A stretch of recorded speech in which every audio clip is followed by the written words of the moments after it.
self-care is not selfish, but sacrifice is going to be important. So, you got to remember your parents or your grandparents sacrificed for you. So now you got to sacrifice for them. And in the long run, it pays off. She, like I said, I held her hand when she transitioned. It was the most beautiful thing ever. Welcome back, everybody, to another exciting show, the About That Water podcast, where we help the sandwich generation build strong financial habits so that they can spend money, talk about money, and even enjoy their money with confidence. And I had also opportunity to bring somebody on that has been doing this stuff and providing relevant information to the sandwich generation, such as yourselves, that is going to be talking about the balancing family responsibilities while teaching the skills in this digital age. How you doing today, Antoinette? I'm great, Anthony. It's so nice to be here. Thank you for allowing me to be a part of your tribe. Yeah, thank you. So when it comes to raising your children in this digital age, what was the hardest part about taking away the technology? Well, Anthony, I'm going to be honest with you and your listeners. When I raised my sons, digital wasn't popular. I mean, we still had the PC. We didn't have smartphones. We had, they're young. My oldest is 32. My youngest is 28. So I didn't really have to raise them in the digital era when they were young. But as they got older, I remember, getting them their first smartphone, things like that. It wasn't bad because I'm gonna be honest with you. I had been with IBM for like 20 some years. So I grew up, with the PC. We introduced it. So I was very flexible. Unlike, a lot of parents like, oh my gosh, this is not good. This is not going to last. But it was a transition, went from playing board games to playing digital games. So it was a transition, but we learned together. Yeah. Like, what was that first inkling from, you were in that industry Mhm. to like say, you know what, I'm gonna wait for my child. What caused you to do that? Well, it's funny that you say that because we introduced the PC back in the 90s. And I remember bringing home a PC uh, to work from home before work from home was popular. And my oldest was maybe a year or so. And they had games called key bangers. And you would literally put your kid in front of the monitor and the keyboard, and he would just bang away at the keys, and the alphabet would pop up like A, B, and that was they were learning. They were just like banging the keyboard, but they were learning. And I was like, I mean, would it be better for me to use a book and just teach him? But it was Ah, something about that screen that captured his attention more than my voice. So, it was like, okay, we're gonna go with this. So I wasn't hesitant. I was like, okay, I gotta learn more things about that and ended up getting more floppy disks with mhm. games. So it was really good, but I was never the type like it now where you would just put the kid in front of a computer and walk away. Like now kids have tablets and smartphones and you just walk away and leave it. It was never like that when my sons were young. They were literally on your lap, playing the Oh. games with you. What was his first game did you play? Do you remember? It was a key banger. I Oh, mean, just called a key oh banger? wait a minute. That's what Yeah, it was a key. it Well, the key banger. But let me think now. Oh man, you taking me way back, Anthony. Oh my God. I can't remember. But it's so funny that you asked me that because, talking about nostalgia, I was scrolling through Facebook feed the other day and they were showing Pong, the Atari games. Yes, And I that's the remember games I grew up on. And they were so slow, but we were so enthralled. So no, I should answer your question. I can't remember the first game, but it was probably a reading, like an ABC type game or that. something Okay. like that, or Sesame Street game, because of course Sesame Street has been around forever and that's like the best TV show. So they had games as well. So it was probably, either Barney or Sesame Street or something like that that was helping them learn the alphabet and numbers and things like that. Yeah, because I remember growing up, the first PC we had in the house was, I think it was 95. And back when you had to learn DOS and actually Yes. start, coding in green and, the green screen and everything like Mhm. that before they had all the fun colors. And I was like, this is amazing. And it took forever to load up the CDs for the disc and everything like that. That was so fun. It wasn't Yeah. until like '98 we actually got the internet. So, you know, Yes. like dial up, because everybody else, like we were able to afford it. Uh-huh. So so once you got on like the internet, like I'm just curious of like, what did you do to kind of like shield them away from like going on the internet when the internet was coming up with dial up, like AOL or something? Right. And you know what, Anthony? They weren't that interested. I mean, Really? 96, Malik was born in 96, Taya was born in 92. So like you said, 98, they were still young, right? Hmm. So they were still just outside playing and discovering the world. So I'm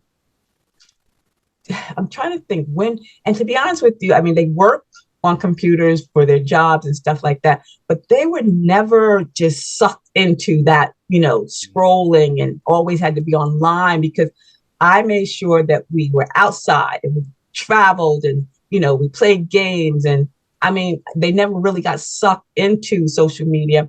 And once I got sucked, I think I got sucked into it more before they did. But, they never I guess I'm fortunate. Even now, I don't have to, worry about tech neck and all that because they're just not into it like that. So they knew they were in the beginning like you were. But that dial up, I still remember that, you got mail type thing. It just they didn't go down that rabbit hole. So raising a son with special needs also has its own unique challenges. Can you kind of talk about how did you navigate them with today's fast-paced and digital connected world when you were raising them? Yeah. Oh, Anthony, that's a great question. Yes. So my oldest son, he was a 3-month preemie, 2.5 pounds, had a lot of medical concerns and surgeries, which kind of, with all the pain meds and stuff, kind of jacked up, his brain. So he is intellectually disabled. Um, that was difficult because he not only and what I want to preface with any anybody with disabilities, I feel are more intelligent because they have to live in a parallel world. They live in their world, but then they're forced to live in our world. And they've got to make sure that they can, connect on both. So I think they have more intellect than we do.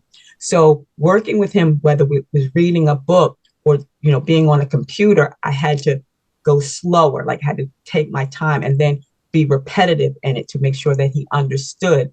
And sometimes even in today, with today's modern technology, I'm scared, because people are now using technology in a negative way, as opposed to when we first started, we were sharing information, we were helping people learn and grow, and whether it's finances or, just daily activities, now people are hacking you. Yeah. They're using artificial intelligence in a way that shouldn't be used. And when you have a special need, it's hard to decipher, because you just want to make sure that you are doing the right thing. And a lot of people take full advantage of not only those with special needs, but with elderly, or just with people that are not comfortable on social media. So I'm glad that I'm doing what I do because I can be on the lookout, and I can always talk to him and tell, and I even do it with my husband. It's like, look at this, look at this text, look at this message. This is not right. If this, this URL is not right. It's very frustrating, because I want him to be able to get on the internet and connect with people, but I'm afraid that he'll be scammed, because he has been, and once burnt, twice shy, and so it's scary, and I'm sick of them. I am so sick of scammers and hackers. I could just, and we've all been approached or gotten those emails, you ready to pay your bill? And it's like, what are you talking about? Like this, Right. it's crazy. Yeah. You need your tires changed or something. Like, what? Yeah. I No. had one recently, like, oh, yeah, you need your oil change. I was like, no, I just came from you guys. I know, right? It's Crazy. crazy. It's crazy. And especially, like I said, when in our position, we have subscriptions, right? We have Yo, subscriptions to different. And then when we just automatically, oh, okay, yeah, yeah, yeah. And then you can get so caught up, like, okay, now it's time to renew your subscription, update your, billing information. And you're thinking, oh, yeah. No. You've got to screw. And even when people call you, and they say, is this Antoinette? And I'm like, don't say yes, right? Right. You never say Yep. yes. Mm-hmm. Hello, is this Antoinette? Or hello, can you hear me? And I'm like, first of all, I'm not answering the call if I don't know the number. But if they call enough times, I figure, okay, somebody has my number. And it's like, I don't even fall into that trap. I've had people to say, years and years and years ago, say, oh, we've got this videos of you. And I'm like, really? I want to see them. But I don't remember doing a video, so don't be lying on me, Right. Yeah. So right, Anthony? You probably got stories to tell as well. Yeah.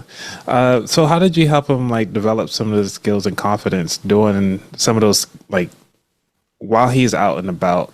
What skills or tactics that you use to kind of help him build the confidence while he's out and about? Did you do test runs in the house with hey, if somebody say this, what you gonna say? Yes. Right. Yes. Yeah, exactly. And his youngest brother does the same thing. Look, you get a text like this, don't answer. Call me. And I have access to his email, so I can, I'll check his email. And then, of course, mommy will go in the room and look at the messages. I mean, you want them to have a sense of, normalcy, a sense of, independence, but you still, so like I said, I'll go in there or, I'll say, hey, Tyre, come here. Let me show you something.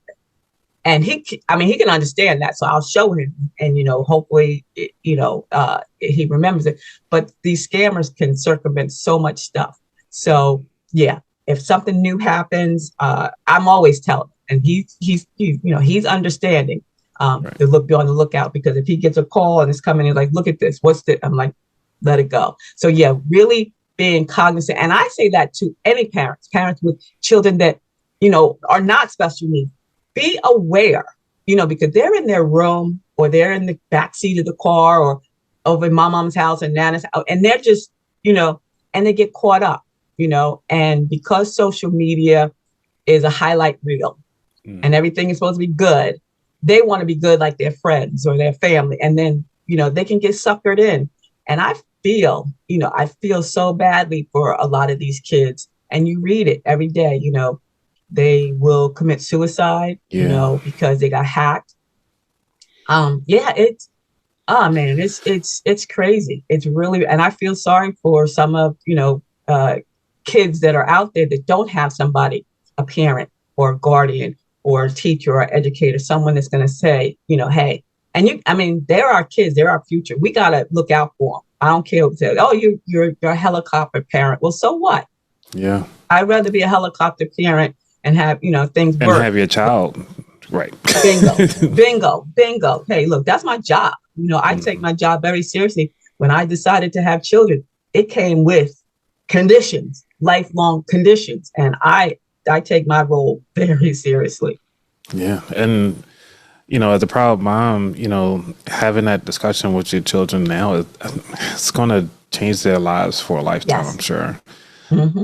Yeah. So, because you mentioned your husband, and because do you also have aging parents as well that you're taking care of?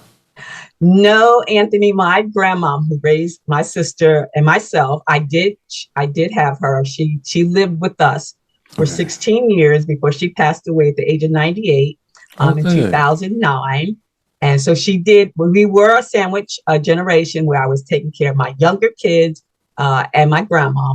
And then after my grandma died, my husband's mother got sick and we moved her in with us as well for, a couple of months. So yes, I've raised the boys while raising my grandma. And then after she passed, we brought my mother-in-law in. So yes, I understand completely about, being a sandwich generation individual, because, you have both, and I had the son and I had, the grandma, and that was like second generation, not like my mom. Right. So that was difficult, but it worked. I'm glad I was blessed to be able to do that. So what were the conversations like? Like, I'm thinking about moving in his mother and be like, okay, she's here now. what are we gonna do? What was that like? Well, let's see. Well, no, I mean, it was with the mother-in-law, it was a little bit more difficult Mm, because she wasn't the nicest person in the world. gotcha. But we did it. And I just like with my husband, he had, my husband and I weren't even married 2 years when my grandma moved in with us. Mm, And that was, that was a change for him because we literally met, married within like 3 years. We've been married now 34 years. oh, But when we congrats. got together, it was boom, boom, boom. We were older. So he adjusted to that. And of course, everything wasn't all gravy and sunshine and roses. Um, but so when it came for her to come in, I had to do the same thing, right? That's what you do when you're married, right? Yeah. So we just bit the bullet, every day, just okay, what does she need? What do we need? And just keep on going because you just got to do what you got to do. Point blank, period. Yeah, so somebody who's like thinking about it like right now, like, hey, we just had this discussion. Mhm. What are the things that you kind of wish that you had done sooner or like had a discussion about before they even moved in? Okay. So, Anthony, what we did, and it's so funny now, you're making me think. See, my sister and I were really close. My grandma raised my sister and myself. My sister was killed in a car accident in Oh, 1992. sorry. And yeah, and after that, I knew I had to move my grandma up with us. And we had only been married for 2 years. So the very first thing we did and what we had to do was we had just, we were newlyweds and we had just built a small home. Yeah. And we knew that that wasn't going to work. So we said, okay, this we got to do. So we bought the big house. I like to say the McMansion in Middletown because we knew that my grandma was coming in, that she was going to be aging. So we had to have a house, that had this, that, and the other. We were going to have kids and that. So that's the first thing we did. And not everybody could do that, right? But Right. back in 93, that's what we decided to do. So, okay, bit the bullet, went into debt, which we'll talk about, and to get the big house because moving your elderly parent in, you have to take into consideration their health, right? Yeah. Will they be able to do the walking up and down? Will, where the bedroom going to be on the first floor? And it's weird because now we're of a particular age and our new home is a ranch because we don't want to be going up and down that steps. I understand. Those things are gone, Totally. right? Right. So yes, so you take into consideration your housing. And I know not everybody can do that, but Hmm. take into consideration your housing when, you're newly married or whatever. You might have to change where you live, right? You might have Yeah. to say, okay, you know, we got to move our parents in, our grandparents, whatever. So we've got to make sure it's comfortable for them because it's still family, right? I still Hmm. want my family with, I still want, everybody to be good. So that was the biggest consideration. And that's a big consideration, your home. And Yeah. again, it may be a difficult thing to do. You may have to sacrifice, work that overtime, whatever, whatever. But take into consideration your housing. Can everybody live comfortably? And is it big enough? Because if not, you're going to be like, so we got the big house. Like, okay, you on that wing, I'm on it, so you do that. And I have a sorority sister whose mom lives with her and her house is nice and the mom has her suite, and the bathroom and all that. So you want to take into consideration, especially if you have kids. And, just knowing that, all those trips that you want to take, you're not going to be able to do it, right? Because you want to be able to spend time with your loved ones. And it can get expensive too. Right. And the one thing that I didn't do that I wish I had done was that's a major tax write-off. I didn't realize Oh. after my grandma passed away that a lot of the things that I did for her, whether it was driving to the store or medicine, I could have written that off. And I didn't. Wow. Okay, so like, how did you find that out? Like from another tax professional, or? Yes, I was literally, just going through the tax law once I started my own business and I started looking at the tax laws and stuff like that. And I'm like, Really? Like, wow. And now, and they didn't have what they have now, like, where they pay you to take care of your parents. Right. Yeah. Yeah, they owe me crazy money. They Oh, owe me jeez. those agencies weren't around. So here Yeah. I am. I was working full time, commuting 3 hours from Middletown to Westchester every day. I mean, I was doing it all, coming home, cooking, Mhm. cleaning, doctors. I mean, I was doing all that.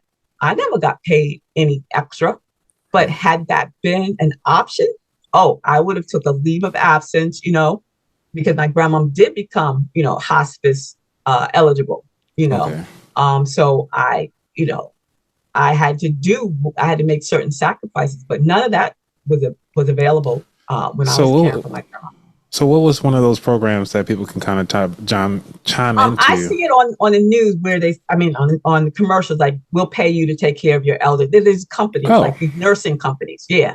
I I see didn't them know all that. like in Philly, right? But yeah, Hmm. they're literally companies that they say from day one, you get benefits. I mean, because what it does is it takes the burden off of the state, right? It takes the burden off of the federal government if they can Right. pay a loved one. And you think about it, who's going to take care of a loved one better than a loved one, right? Right. So we had, you know, a hospice nurse come in just a couple of hours a day, and that was only based on my grandma's income level. Like, and Hmm. unfortunately, my grandma, she was born in 1911, so none of her jobs really was Social Security eligible. She was a maid most of her life, so she Hmm. didn't pay into the system. And if you don't pay into the system, what happens? You don't get You anything don't get back from anything. the system. Yep. We got that fight going on right now, right? So she was only allocated a couple of hours of home nursing. And then I was responsible for everything else. And there's stories, of things where she was falling or, had things occurred when I wasn't there or there wasn't anybody there. And then have my sons come home from school to find Nana on the floor. I mean, it was just a lot. So I wish Yeah. that they had those options when my grandma lived with us. But yeah, you want to take into consideration your housing, your mental health, take some time, get away. Self-care is not selfish, but sacrifice is going to be important. So, you got to remember your parents or your grandparents sacrificed for you. So now you got to sacrifice for them. And in the long run, it pays off. Like I said, I held her hand when she transitioned. It was the most beautiful thing ever. Oh. She took her last breath and she lived a great life, So that's something I'll have. My sons will have, memories of growing up. So that way, when we get old, Malik says he's gonna put me in the garage, but when they get old, they know it's normal to take care of your elderly parents. And it's good that they got to see the care that you Yes. did for them. So it's not going to be taboo by that time comes. Like you said, when my grandma took my sister and myself, and she was 50 Right. when she had already raised 6 kids, and back then they got married when they were 13, started having babies when they were 14. So my grandma was 50 when she brought us in, but by today's standards, that's not old, but that was Right. old then, right? So for her to live to be 98, it was wonderful, because we had that second generation teaching, Hmm. but it wasn't. Yeah, it's weird. Yeah, now you think about it. Yeah, that's another whole show we need to Right. talk about. Well, this is what this show is about, to help people think about their situation, but also it's like to take into account of like what questions can you start thinking about for your family to kind of go beyond what your parents had already provided on that platform for you to kind of take your now family to the next levels. That generational leverage, I would say.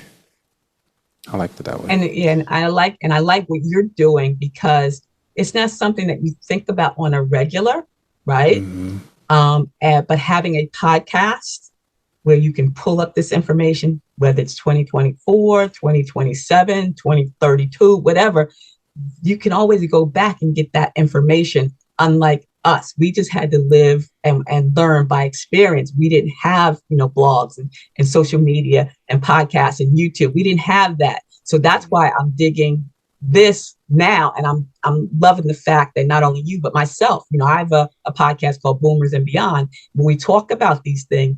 because one day when I pass through the clouds, someone else is going to be able to pull that stuff down from the clouds and learn from whatever it was that we discussed or I discussed. So I like this. I really, and I applaud you for doing what you're doing. Oh, thank you. And, because, I mean, where we at right now in this digital era, we got to figure out how can we still maintain our personal sanity, along with how do we move forward in real life, because everything is so digital, we so distant.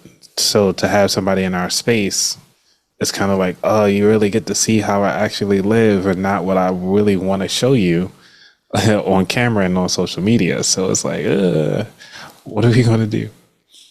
But with that being said, I want to talk about the features, because I can sit and talk to you all day about different strategies and how we're going to navigate life and how you've done so many great things for your family.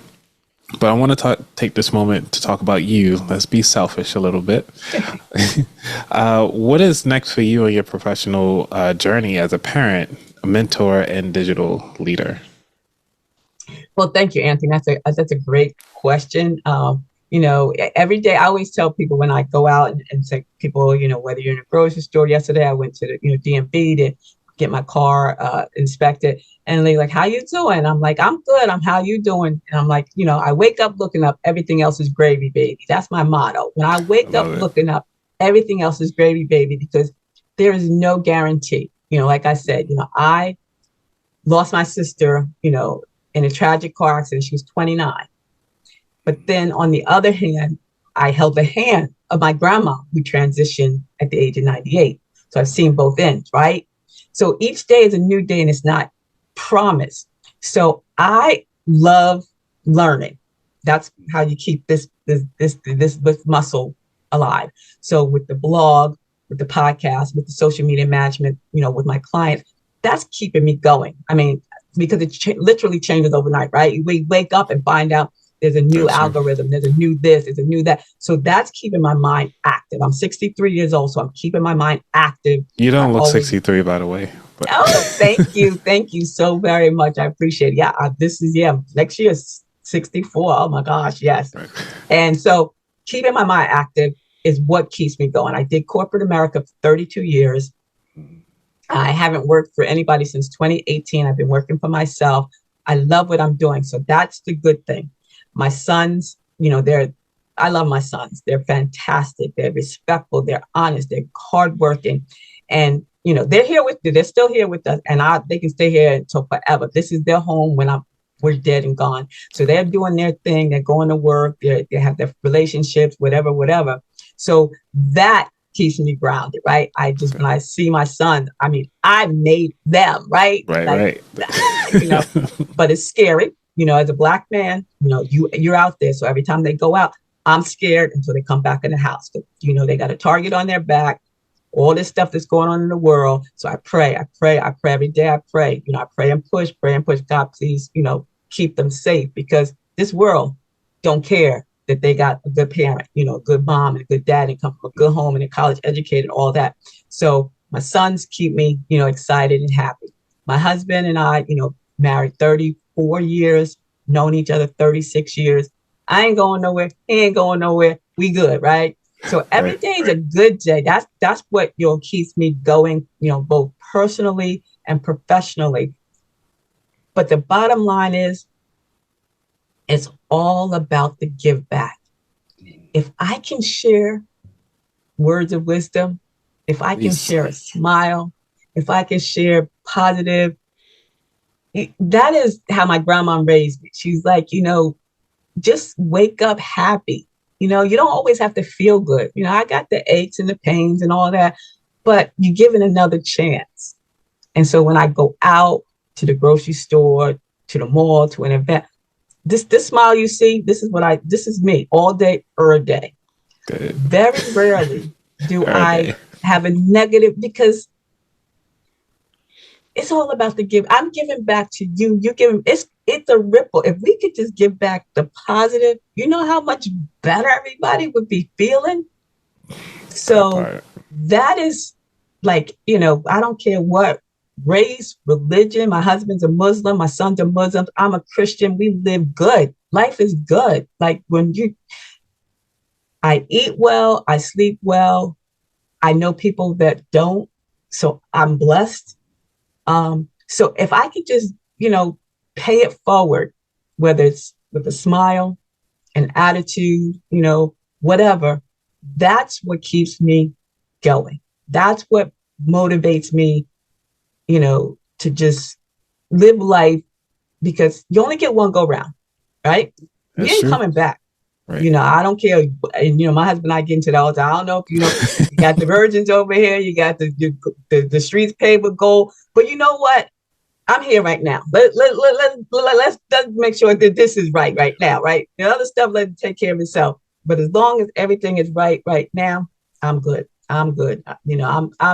I'm blessed, and I just want to pay it forward. So I work with. I'm a graduate of Delaware State College, class of '83, but it's now Delaware State University. So I give back as the corresponding secretary for Delaware State University Alumni Association. So when I go in the yard, I see the students and they're like so cool. And it's like, I just love being with them. I love participating. I love sharing. It's about, like I said, it's all about the give back, paying it forward.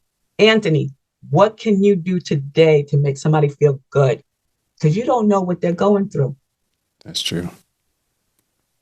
So true. And the kids are going through a lot. They're going through so much. Yesterday, I was leaving DMV, like I said, and it was a young couple, young brother with a young sister, and I think they were dating. And they come out and they're walking out, and it was cool. And she had a hat on, her coat and thing, and she's like, I need that. And she pointed to his hat. He took his hat off and he gave it to her.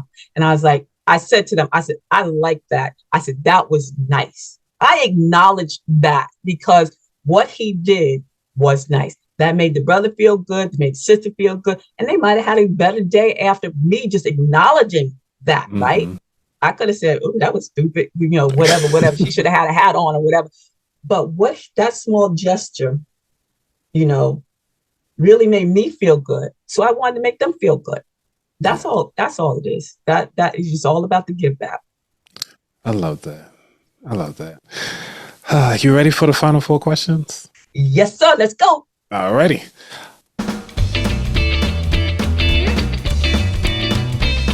Number 1, what does wealth mean to you?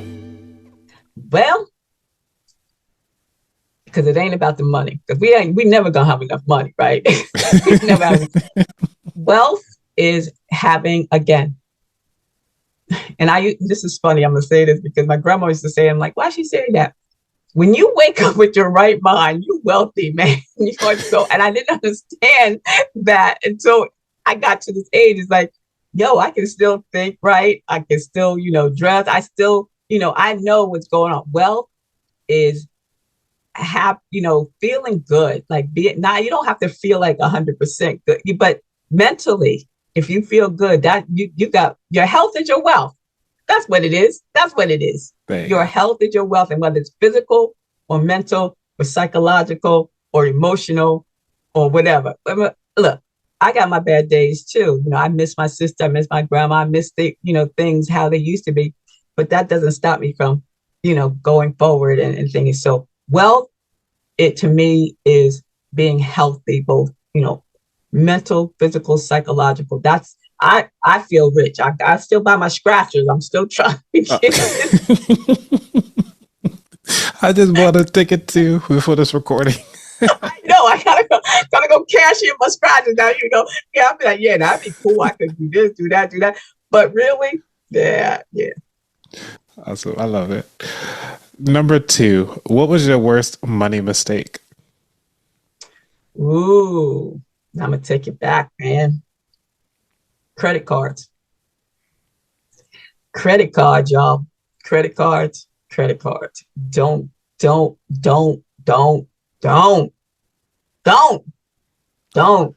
No. Credit cards. I was in debt put it this way. I started debt at college, and my husband said many years later, he said, had I known how much debt you had, we would have gotten married. No. No. Okay. I know, have it, emergency, No. credit cards. Gotcha. Mm. I mean, I really need to just start a whole nother podcast that's called "What is your worst money mistake?" Because I got so many questions. Like, That would be a good one. That would be a good one. And that, and, I think I only bought one new car in my life. Everything else was used. Oh, leasing. Yeah, leasing and buying new cars. Not worth it. Not worth it. Yeah. all right, another show. Yeah, that's another show. Yeah, well, you can just have me on your show. We can talk about it. Yeah, you know what? After this, I'm sending you. Yeah, we definitely gonna have to get together and talk, because I want to hear your perspective on what's going on in your life, and how your generation looks at wealth and health, and how it plays out, and that's a good thing, because yeah, we need to talk. Yeah, Okay. yeah. Yeah, we'll definitely talk. All right. Number 3. What is, is there a book that inspired your journey or changed your perspective? When you gave me this question, I had to think about it, and I'm still thinking about it. And you might have to bring me back on your show, because no, I can't think of one book in my mind. I mean, I used to read voraciously, like when libraries were so popular. I've got books here, magazines. I read the Bible, but one that, nah, I can't really think of one that really. I contributed to a book, a Les Brown book, and it Oh, was entitled 77 Ways in Which Les Brown Changed My Life. And I was able to read, I was one of the contributors. And so I'm reading the 76 others. Again, remember I said it's all about the give back. What has that man said or done that changed your perspective or your life? And Mamie Brown's son, Les Brown, did. And so that one book, and I still have that book, and I'll send you the link to it. The stories, like I said, you don't realize, like Anthony, you don't realize the effect you're having on people by offering this platform, and you may never know. But what you're doing, that give back is amazing. So that one book, that our contributions to what Les Brown did for us, is probably one of the best books I read, because he's just a man, just a man that started speaking, and I remember seeing him back in the 80s. But he changed so many people's lives, and it's amazing how people are affected in different ways. So that's that book, I would say. all right. Number 4. What is your favorite dish to make? I love making collard greens and kale. More so, I love kale. Matter of fact, when I finish with you, I'm gonna go to the grocery store. I love kale. I love fresh kale. I mean, it's just good. Yeah. So, and I'm not a good cook. My grandma wasn't a good cook, so I'm not a really good cook. But I love, I love my crock pot. So kale and black eyed peas together, or kale and navy bean. I just love that food. I just love it. It's like I love my kale. Just a little bit of apple cider vinegar, a little oil, smoked turkey. Oh man, Oh. now I'm hungry. So, Antoinette, we're coming down to the final question, which is, where could the listeners learn more about you, your services, or even just get in touch with you for what you're doing? Thank you, Anthony. Before I give that, again, thank you for doing what you're doing, for sharing using your platform so that others can share their stories, because you're definitely making a difference. Again, it's all about the give back. So I have a Linktree ID, Linktree, if I know the Linktree, and it's just A Blake Enterprises. So Linktree, if you go to LINK, TR.ee, A Blake Enterprises. A Blake Enterprises is my company's name.